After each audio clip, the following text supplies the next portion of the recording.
우리 좌우에 계신 분들과 함께 인사하겠습니다. 주님 부활하셨습니다. 이렇게 인사. 자, 다시 또 한 번 인사합니다. 주님 승천하셨습니다. 아멘. 네, 우리 주님 부활하시고 또 승천하셨습니다. 우리가 지난 사순절부터 지금까지 예수님의 생애에 대해서 함께 생각하며 또 예수님의 생애가 우리와 그리고 온 인류에 어떤 의미가 있는가 하는 것을 우리가 함께 묵상하고 있습니다. 예수님께서 죄와 사탄으로 말미암아 그 저주받은 인생과 그리고 이 우주를 살리시기 위해서 성육신하시고 세상 죄를 지고 가시는 그러한 하나님의 뜻을 받으셨습니다. 그래서 예수님께서 이 땅에 오셔서 30년 동안 조용히 사시다가 이제 30세 되던 해에 세례를 받으시고 세례 요한으로부터 요단강에 세례를 받으심으로 이제 그 세상 죄를 지고 가는 그 소명을 받아 들으셨습니다. 그리고 이어서 바로 우리 주님은 광야에서 마귀에게 시험을 당하십니다. 그러나 승리하시고 또 이처럼 우리 주님은요 온전히 하나님의 뜻에 순종했습니다. 그리고 30년 동안 우리 모두가 표준 삼아야 할 그러한 삶을 사셨습니다. 우리의 일상의 삶을 희생하고 영적인 삶을 위해서 희생하는 오직 하나님의 뜻에 순종하는 삶을 삶으로 말미암아 하나님께서는 그 성경에 기록하신 대로 갑자기 어느 날 예수님께서 기도하러 높은 산에 가셨다가 그 몸이 우리와 같은 몸이 갑자기 호련히 변화되시는 그러한 변화산의 사건을 우리가 기억할 수가 있습니다. 그 변화산의 사건은 바로 예수님께서 이 땅에 성육신하기 전에 하나님과 함께 누렸던 그 영광을 잠시 우리에게 보여주는 그러한 사건이었습니다. 그러나 예수님은 그런 영광의 순간도 뒤로 하시고 여전히 하나님의 뜻인 십자가를 향해서 예루살렘을 향해서 나아가셨던 것을 우리가 알 수가 있습니다. 그리고 마지막으로 이제 주님은 겟세마네에서 엄청난 시험을 겪으십니다.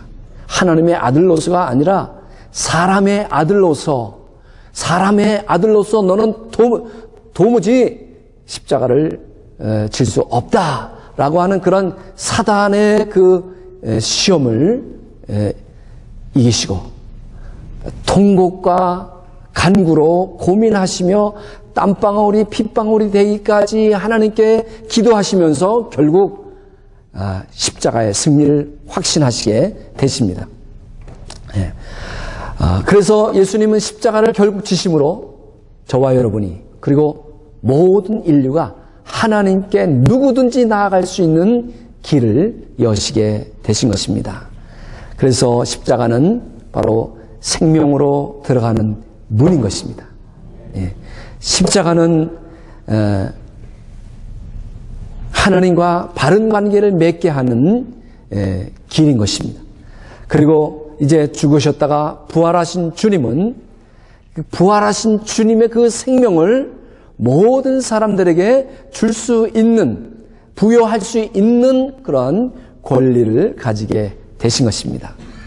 이제 우리가 오늘은 본문으로 다시 돌아가서 이제 부활하신 주님께서 40일 동안 제자들에게 나타나 보이시면서 무슨 일을 하셨냐? 하나님 나라 일을 말씀하셨다 그랬습니다.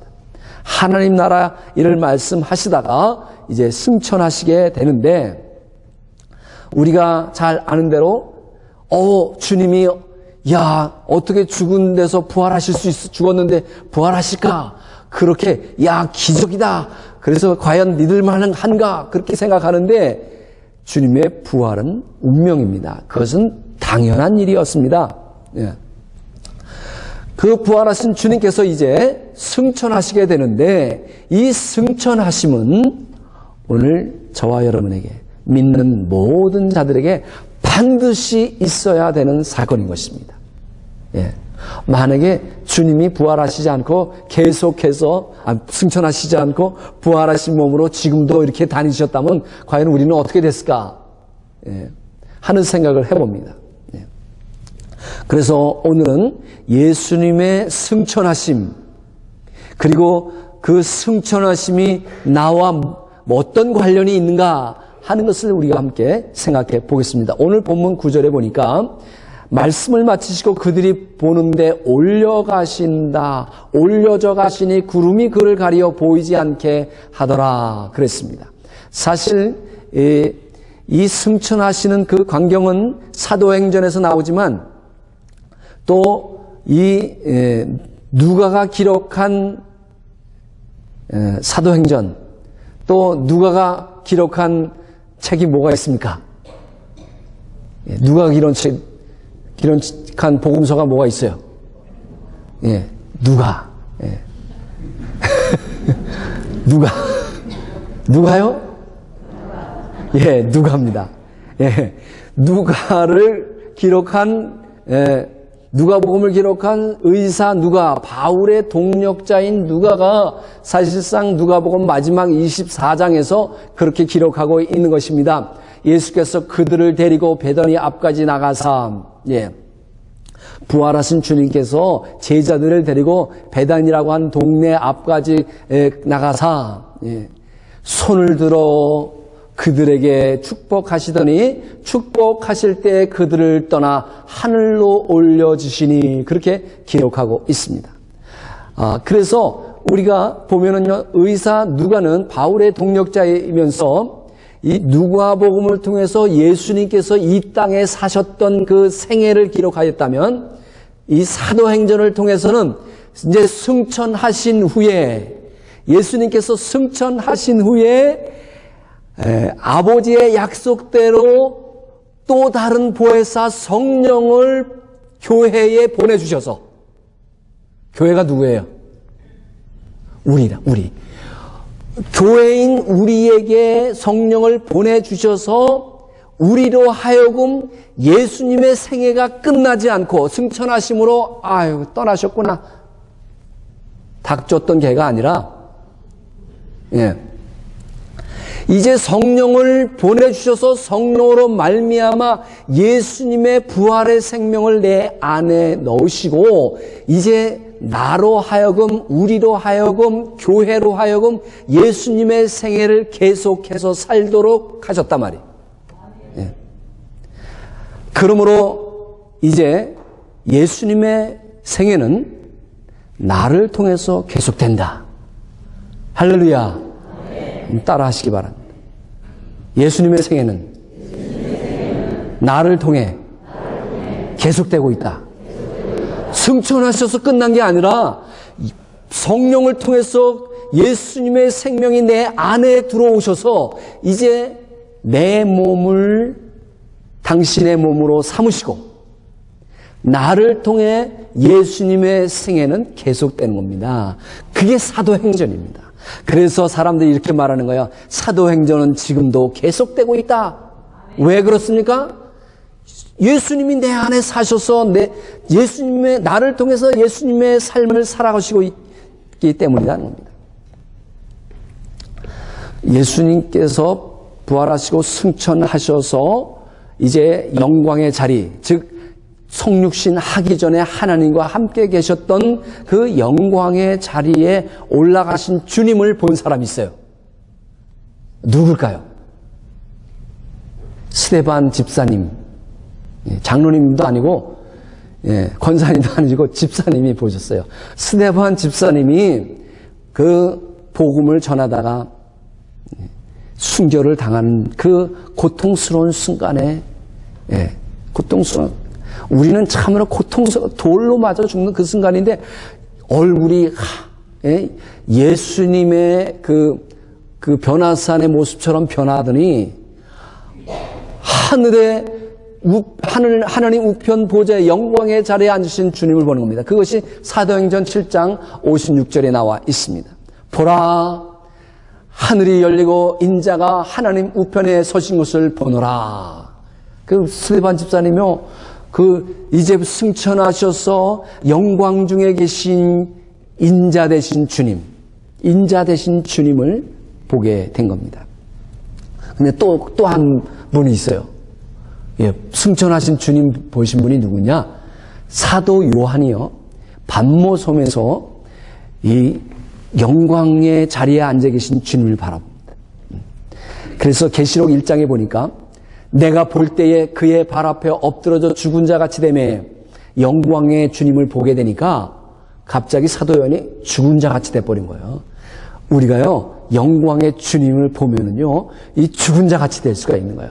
엎드러져 죽은 자 같이 되매 그가 오른손을 내게 얹고 이르시되 두려워하지 말라. 나는 처음이요 마지막이니 곧 살아있는 자라. 내가 전에 뭐라고요? 죽었었노라. 볼지어다. 이제 죽었었는데 다시 살아서 승천하심으로 세세토록 살아있어. 영원히 살아있어. 사망과 음부의 열쇠를 가져노니. 그렇게 말씀하고 있는 것입니다. 그렇습니다. 자, 이 승천하신 주님, 영광을 가지신, 다시 회복하신 그 주님께서는 바로 이 땅에 사셨던 그 주님과 똑같은 주님이시라는 겁니다. 다른 주님이 아니에요. 이 땅에 사셨던, 그리고 십자가에서 못 박히신 그 똑같으신 예수가 영광 중에 하나님 우편에 앉아 계시다는 겁니다. 그래서 그 승천하셔서 영광을 받으신 그분은 속죄의 표시를 가지고 있습니다. 속죄의 표시를 가지고 있다. 자, 오늘 본문에 누가복음 보니까, 누가복음 24장 아까 보셨죠? 거기 보니까 이제 베다니까지 제자들이 따라 나가서 예수님이 이제 하늘로 들려 올려지는데 예수님이 두 손을 다 펴시는 겁니다. 양손을 착 펴시는데, 펴시면서 그 모인 제자들을 축복하시다, 그렇게 합니다. 양손을 활짝 펴십니다. 자, 예수님께서 양손을 펴셨는데, 오늘날도 목사들이 마지막 축도할 때 어떻게 합니까? 양손을 펴서 이렇게 축도를 합니다. 이 다 주님이 하신 것을 우리가 그대로 본 따서 이렇게 축도를 하는데, 사실 예수님께서 양손을 이렇게 펴서 제자들에게 의도적으로 보이시려고 했던 게 과연 무엇일까라고 하는 겁니다. 네. 여러분, 예수님 승천사신 보신 분, 관심이 없으신 거예요. 아니, 예수님이 승천하셨는데 예수님 승천사신도 한 번도 못 보셨나요? 컴퓨터 다른 거 많이 보시는데 예수님 승천, 그러면 지금 그냥 예수님 승천 그림이 그냥 쫙 나옵니다. 그동안 그 영감받은 미술가들이 이렇게 예수님 승천 사진을, 성경을 이렇게 근거로 해서 그린 사진. 그런데 예수님이 다 구름 타고 올라가시는데, 구름에 쌓여서 올라가시는데 양손을 이렇게 쫙 펴셨어요. 그런데 양손을 가만히 보세요. 뭐가 보였을까요? 예? 못자국을 다 그렸어요. 그림마다 못자국을 다 그렸어요. 예. 자, 바로 그 못자국이 뭐냐? 바로 구속의 상징이요, 속죄의 상징이다 라고 하는 것입니다. 자, 우리 예수님께서 이런 말씀 하셨어요. 이제 말세가 되면 사람들이 보라, 그리스도가 여기 있다, 보라, 그리스도가 저기 있다, 그렇게 말하여도 믿지 말라는 겁니다. 보라, 그리스도가 여기 있다, 팔아 죽은 자를 살리고 어마어마한 기적을 행하는 자가 있다, 그 말씀이 정말 은혜롭고 그런 사람이 있다, 수많은 사람들이 그를 따른다, 그리스도가 여기 있다 해도 믿지 마라 그런 겁니다. 그럼 어떻게, 정말 재림하시는 예수님, 다시 오시는 예수님을 우리가 그러면 어떻게 믿을 거냐, 어떻게 분별할 거냐? 오늘 천사가 분명히 말해주고 있는 것입니다. 승천하신 예수님은 그리고 그 승천하신 님이 다시 그대로 오시는데, 오늘 천사가 얘기한 대로 11절에 너희 가운데서 하늘로 올려진 이 예수는 하늘로 가시님을 본 그대로 오시리라. 예. 그분은 이 땅에 계실 때 똑같은 예수님이시오. 그분은 똑같이 속죄의 상징인 표시인 그 못을 박히고 그 양발에 못 박힌 자국이 그대로가 있으신 분이시단 말이에요. 그래서 부활하신 다음에 주님이 도마에게 보이셨잖아요. 이 옆구리에 네 손을 넣어보고, 이 손에다가 못 자국에다 네 손가락을 넣어봐라. 그래야 예. 믿지 못하는 자가 되지 말고 믿는 자가 되라. 그렇게 말씀하신 겁니다. 그래서 오늘 천사들이 선포한 게 뭐냐? 예. 다시 오실 예수님, 예. 다시 오실 재림하시는 예수님의 가장 중요한 특징은 뭐냐? 바로 속죄의 표시가 있다는 겁니다. 손에 못자국이 있다는 겁니다. 그 발에 못자국이 있다는 겁니다. 그 옆구리에 창자국이 있다는 겁니다. 이것이 바로 다시 오실 예수님의 특징이에요. 근데 제가 어릴 때부터도 그렇고 기독교 역사상에도 보면요, 내가 재림 예수다 하는 사람이 얼마나 많았는지 몰라요. 제가 어릴 때도요, 자기는 예수 형님이라는 거예요. 여러분 다 듣고 자랐어요. 다 그게 막 전도관이라고 한 그분이 나중에 어떻게 했어요? 예수는 실패했고 내가 예수 형님이다. 형님이 와서 예, 다시 구원하리라. 그랬잖아요. 그런데 그 사람 손바닥에 뭐 있어요? 속죄 상징 있어요? 창자국이 있어요? 발에 못자국이 있어요? 예. 오늘날도요, 예, 신천지, 예.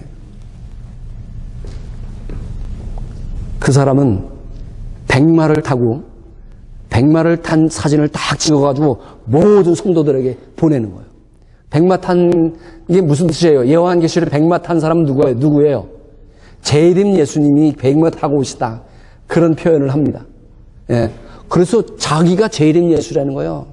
예. 재림 예수. 근데 그 손바닥에 못자국이 있습니까? 발에 못자국이 있습니까? 속죄 상징이 없는 거예요.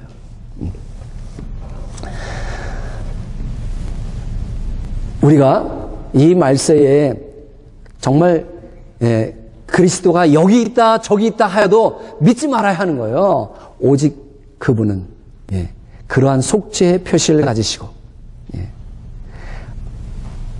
우리가 제자들이 본 그대로 똑같은 그 예수님, 이 땅에 사셨던 그분이 오시리라 성경은 말씀하고 선포하고 있는 것입니다. 자, 이제 이 땅에서 하나님의 뜻을 이루신 예수님께서 구름에 쌓여서 영광의 자리, 승천의 자리로 그 본래 있었던 영광의 자리로 올라가시는데 보면은요, 오늘 본문 9절에도 보니까 올려져 가시는데 구름이 그를 가리워. 구름이 항상 나타납니다.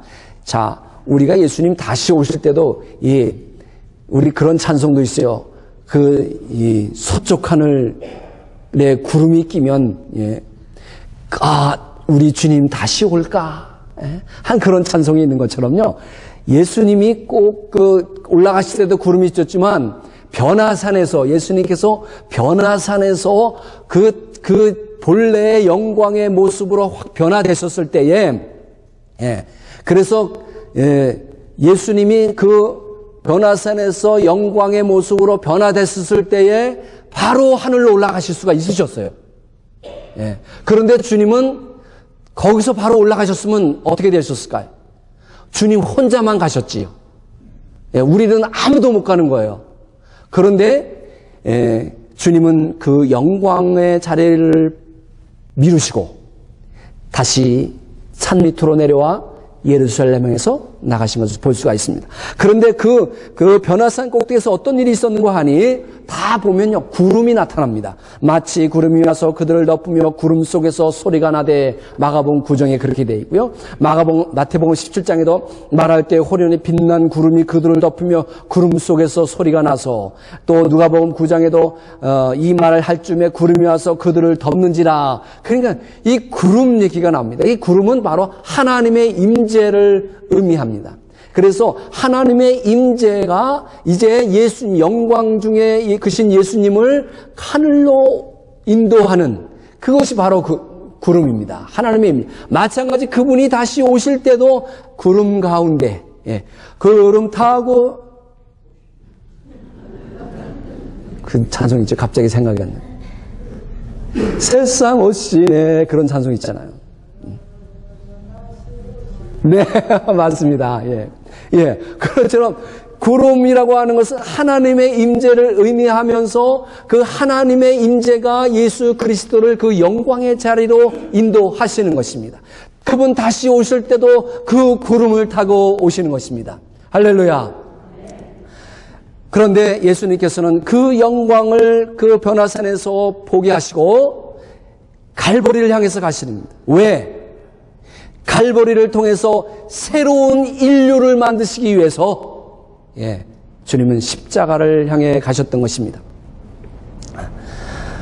그래서 십자가로 말미암아 주님은 우리 모두가 하나님의 생명으로 들어가는 문을 여셨고 누구든지 하나님과 교제할 수 있게 하신 것입니다.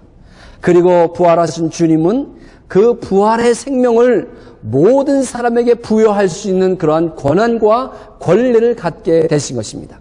그래서 요한복음 17장에 이렇게 말씀하고 있는 것입니다. 아버지께서 아들에게 주신 모든 사람에게 영생을 주게 하시려고 그랬습니다. 아버지께서 아들에게 주신 모든 사람에게 영생, 또 다른 말로 하면 부활의 생명을 주게 하시려고 만민을 다스리는 권세를 아들에게 주셨음이로소이다. 아버지여, 창세전에 내가 아버지와 함께 가졌던 영화로서 지금도 아버지와 함께 나를 영화롭게 하옵소서. 이 주님의 기도대로 주님은 십자가를 다 이루시고 구속을 다 완성하시고, 그리고 아버지께서는 그를 영화롭게 하셨다라고 하는 사실입니다. 그렇습니다. 이와 같이 말하자면 변화산의 예수님의 변모는요, 말하자면 예수님의 그 승천 사건의 전조. 말하자면 예수님이 이 변화산에서 변모하신 것이 잠깐 예수님의 영광을 보여주신 거라면, 그 예수님의 그 변화된 모습이 완성된 사건이 뭐냐? 바로 승천이라는 거예요. 예수님의 승천으로 온전히 예수님의 그 변모된 사건은 완성이 됐다라고 하는 것입니다. 그래서 사도행전 2장 33절에 하나님이 오른손으로 예수를 높이심에 그랬습니다. 이것이 바로 하나님께서 그를 승천케 하시고 영광의 자리로 높이셨다는 겁니다. 그랬더니 어떻게 해요? 그가 약속하신 성령을 아버지께 받아서 너희가 보고 듣는 이것을 부어주셨느니라. 그렇습니다. 오순절 마가다락방에서 있었던 성령의 강림을 보고 사도 베드로가 깨닫고, 그렇구나, 우리 주님 승천하셔서 약속하신 대로 성령을 보내주셨구나. 예수님이 십자가에 죽으시기 바로 전에 이런 말씀하셨어요. 성령이 그들에게 계시지 않았다. 왜? 아직 예수 그리스도께서 영광을 받지 아니하신 거로 성령이 그들에게 계시지 아니하시더라 하는 그런 말씀이 있죠. 왜 영광을 받지 않으시다? 즉 십자가를 지나서 부활하시고 승천하지 않았기 때문에 성령이 그들에게 계시지 아니하시더라. 그런데 이제 성령이 그들에게 오시면, 성령이 그들에게 하시면 그 배에서 생수의 강이 흘러넘쳐 나오리라 그랬습니다. 이제 성령 받은 저희들, 이제 부활의 생명을 받은 우리들은요, 우리를 통해서 우리의 배에서, 우리의 깊은 영혼 속에서 그 부활의 생명으로 말미암아 그 생명이 근원이 돼서 생수의 강이 흘러나온다는 겁니다. 여러분, 사실 우리가 얼마나 작은 숫자입니까? 우리 전 미국을 볼 때, 전 인류를 볼 때 우리는 얼마나 작은 숫자입니까? 그런데 주님은 한 사람을 통해서, 한 사람의 영혼 속에서 그 생명을 근거로 하는 생수의 강이 흘러나와서 우리를 통해서 흘러나가게 하신단 말이에요. 그래서 우리는 이 영혼을 생수의 강으로 적실 수가 있는 것입니다.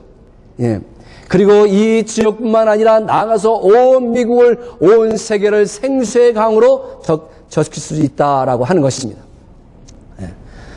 그래서 예수님께서 예수 그리스도를 하나님께서 예수 그리스도를 높이심에 예수님이 성령을 받아서 우리에게 그 성령을 부어주시고 성령의 세례를 주셨다라고 말씀하고 있는 것입니다. 자, 그래서 승천이 중요한 이유가 바로 여기입니다. 승천하셔서 영광 받으셔서 우리에게 또 다른 보혜사 성령을 우리에게 주심으로 우리가 그 부활의 생명을 얻게 된 겁니다. 그래서 장차 우리도 그 부활의 생명으로 말미암아 하늘로 들려 올려질 것이요. 그리고 어떻게 우리가 하늘에 들려 올려지느냐? 성령, 즉 부활의 생명이 우리 안에 들어오게 되면은요. 우리 안에 들어오게 되면 우리 안에 우리 영이 죽을 수 있을까요? 아니면 영혼이 죽지 않을까요? 우리 영은 안 죽는다 그랬죠. 그런데 성경은 우리 영이 죽었다 그랬어요. 왜 그럴까요? 그래서 그 부활의 생명, 하나님의 생명이 들어와서 우리 영혼이 다시 소생되었다. 내 영혼을 소생시키시며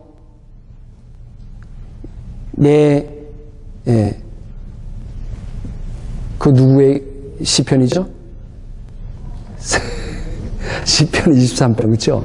내 영혼을 다시 살리시며 그랬어요. 그러면 영혼이 죽지 않는데 불멸인 걸로 알고 있는데 왜 그러면 그런 표현을 할까? 우리가 영혼이 죽었다라고 하는 것은요, 우리의 영이 죽었다라고 하는 것은 하나님과 관계가 단절이 되면요, 그 영은 죽은 거예요. 죽은 거나 맞아. 그 성경은 하나님과 단절된 영혼을 가리켜서 죽었다 그러는 거예요. 그런데 하나님의 생명, 부활의 생명이 우리 안에 들어와서 그 생명이 내 영혼을 소생시키시는 거예요. 살리시는 거예요. 그래서 다시 산 내 영혼이 이제 우리의 육신이 죽으면 하늘로 들려 올려지는 겁니다. 그리고 그것이 바로 나를 믿는 자는 죽어도 살겠고, 그게 그 소리예요. 무릇 살아서 나를 믿는 자는 영원히 죽지 아니하리라. 이것은 뭐냐면요, 무릇 살아서 나를 믿는 자는 내가 살아있을 동안에 주님이 오시잖아요. 그러면은 우리는 죽지 않고요, 변화산의 예수님처럼 갑자기 우리 몸이 호련히 변화되는 거예요. 그 말씀이에요.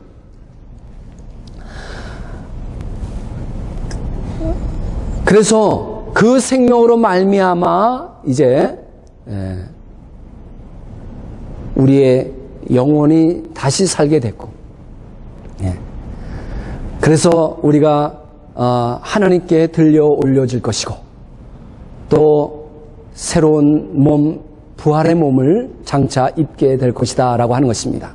이것이 바로 주님의 승천으로 말미암아 이루어진 것이고, 또 승천으로 말미암아 어떤 일이 생겨졌는가 하니, 자, 마태복음 28장 18절 한번 같이 읽겠습니다. 시작. 예수께서 나와 말씀하여 이르시되 하늘과 땅의 모든 권세를 내게 주셨으니. 그렇습니다.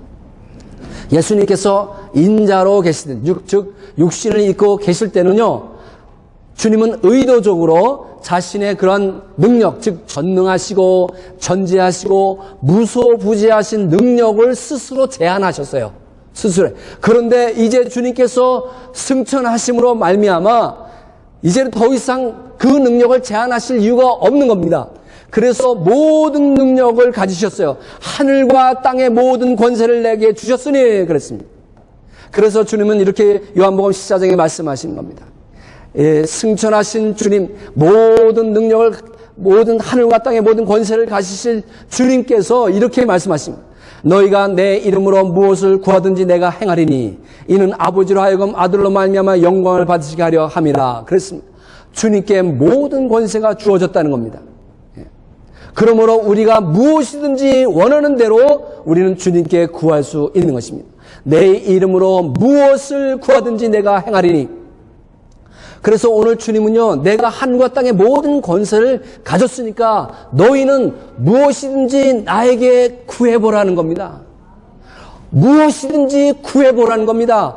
그런데 우리는 지독하게 고집스럽게도 구하지 않는 겁니다. 너희가 받지 못하는 것은 구하지 않기 때문이라는 겁니다. 하늘과 땅의 모든 권세를 가지신 분이 무엇이든지 구해보라는 겁니다. 뜻을 가지고 구해보라. 네게 뜻을 세워서 뜻을 다해서 구해보라. 그러면 무엇이든지 원하는데 내가 주리라. 할렐루야.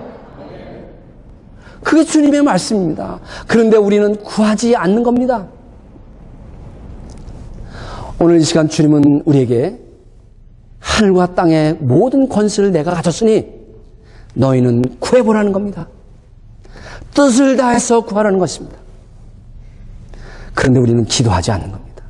구하지 않는 겁니다.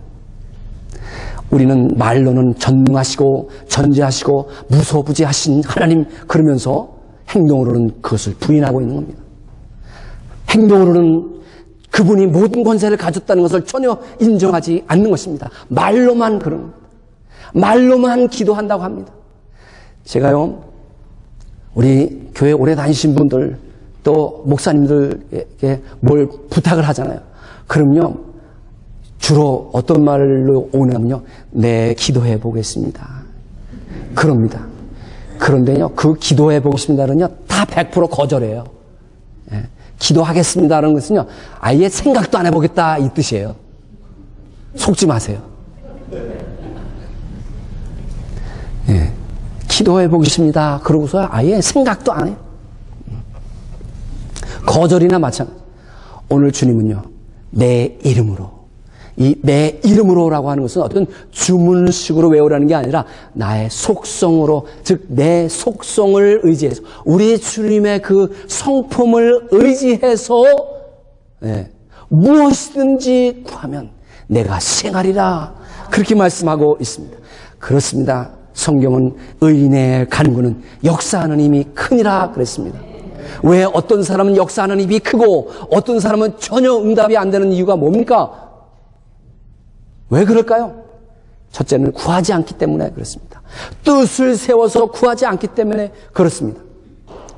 또 어떤 사람은 기도의 역사가 크고 어떤 사람은 기도의 응답이 안 되는 이유가 뭐냐? 자기의 기도의 열심을 의지하게 되면요, 안 됩니다. 우리가 기도의 열심 때문에 하나님 응답하시는 게 아닙니다. 하나님이 우리를 받으시는 이유는, 우리가 하나님 보좌 앞에 단대에 갈 수 있었던 것은 바로 그 주님의 십자가의 보혈, 그 구속을 의지해서 나가는 것이고, 또 우리가 절대적으로 의지해야 되는 것은 우리 승천하신 주님은 하늘과 땅의 모든 권세를 가지신 분이시단 말이에요. 모든 권세를 가지신 분이기 때문에 그분이 우리에게 말씀하시기를 구하라는 겁니다. 무엇인지 뜻을 세워 구하라. 그러면 내가 응답하리라. 그렇게 말씀하고 있습니다. 그래서 그분의 그 모든 권세, 하늘과 땅의 모든 권세를 가지신 그것을 의지해서, 절대적으로 의지해서 기도하게 되면 응답을 하시는 것입니다. 또 승천하심으로 우리 주님께서 우리 주님의 그 승천하시기 전에 기도가 응답이 됩니다. 요한복음 17장에 이렇게 말씀하고 있습니다. 우리가 하나가 된 것 같이 그들도 하나가 되게 하려 함이니이다. 내가 그들 안에 있고 아버지께서 내 안에 계시어 그들로 온전함을 이루어 하나가 되게 하려 함은, 이것은 누구의 기도냐? 예수님의 기도입니다. 여러분, 이 세상에서 누구의 기도를 하나님께서 가장 잘 들어주실까요? 누구의 기도를? 그렇죠. 예수님의 기도를 가장 잘 들어주십니다. 오늘 예수님의 이 기도가 온전히 이루어지도록 하나님은 약속대로 성령을 보내주신 것입니다. 성령을 보내주셔서 예수님께서 살아생전에 이런 말씀하셨습니다. 아버지와 나는 하나이니라. 아버지와 나는 하나이니라. 여러분, 우리가 감히 이렇게 고백할 수 있겠습니까? 하나님과 나는 하나입니다. 예수님과 나는 하나입니다. 우리는 다 하나입니다. 그렇게 감히 말할 수 있는 사람이 얼마나 되겠습니까? 그런데 하나님께서는 예수님의 이 기도, 아버지여 우리가 하나가 된 것 같이 저들도 우리와 하나가 되게 하옵소서, 이 기도에 응답하셔서 이제 하나님은 우리가 정말 하나님과 하나가 될 때까지, 우리가 서로 하나가 될 때까지 우리를 결코 그냥 두지 않으실 겁니다. 어떻게 쓰든지 우리를 하나 되게 하실 것입니다. 어떻게 쓰든지 우리를 홀로 두지 아니하시고 하나님과 우리를 하나 되게 하실 것이다. 할렐루야. 반드시 우리 주님의 기도를 하나님은 응답하시는 것입니다.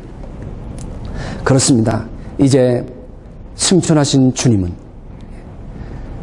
주님께 순종하고 하나님께 순복하는 모든 자들에게 주님 안에 있는 모든 것을, 주님 안에 있는 모든 것을 주실 것입니다. 그것도 기쁨으로 주실 것입니다. 왜냐하면 예수 그리스도는 승천하신 그날부터 지금까지 그분은 만왕의 왕이시오 만유의 주가 되시기 때문입니다. 할렐루야. 그래서 우리는 그분을, 이제 만왕의 왕이 되신 주님을 우리는 섬기고 그분께 구하게 되는 것입니다. 이와 같이 주님은 십자가로 모든 인류에게 하나님의 생명으로 들어가는 문을 여신 것입니다. 하나님과 언제든지 누구든 교제할 수 있는 문을 여신 것입니다. 그리고 주님은 부활하심으로 말미암아 모든 사람들에게 영생을 줄 수 있는 그러한 권한을 갖게 되신 것입니다. 그 생명으로 말미암아 우리는 하늘로 들려 올려지게 되는 것이고 우리의 죽었던 영이 다시 살아서 부활의 몸을 입게 되는 것입니다. 언젠가는. 그리고 승천하심으로 말미암아 이제 보혜 세상령을 우리에게 보내주셔서 우리로 하여금 영생을 누리게 하시고, 그리고 이 땅에서도 그 부활의 생명으로 살게 하시고, 그리고 하늘과 땅의 모든 권세를 가지신 주님께서 저와 여러분의 모든 기도를 응답하시며 그분 안에 있는 모든 것을 우리에게 기쁨으로 주실 줄로 믿습니다. 이것이 바로 우리 주님의 승천하심을 말미암아 우리에게 주어진 결과다라고 하는 사실입니다. 이 사실을 기억하시고, 그래서 제자들이 누가복음 24장에 보니까 부활하신 승천하신 주님을 바라보고 돌아와서 기쁨이 가득하였다 그렇게 말씀하고 있습니다. 오늘 승천하신 주님 그리고 영광의 자리에 앉으신 그 주님을 생각하시면서 오늘도 모든 예배가 마치고 기쁨으로 돌아가시는 여러분 되시기를 우리 주님으로 축원합니다.